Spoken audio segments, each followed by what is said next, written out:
From 0 to 10, how would you rate your confidence in the Fed to fight inflation? Oh, 0. I mean, the Fed is creating inflation.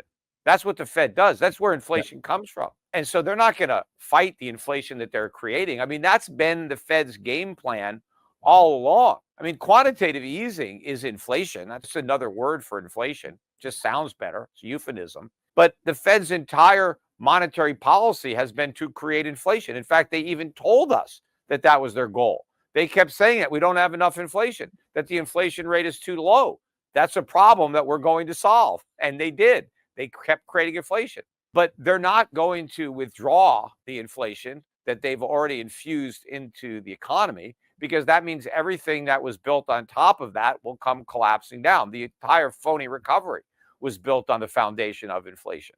They built an economy that's addicted to artificially low interest rates. And so the Fed can't take that drug away without, a complete economic withdrawal taking place. And, if you look at the statistics, the Fed has raised interest rates to 5%, 5.25%, whatever it's at. But government spending is at a record. Government deficits are at a record. Household debt is at a record. Credit card debt is at a record. The higher rates have had no effect on reducing borrowing and spending.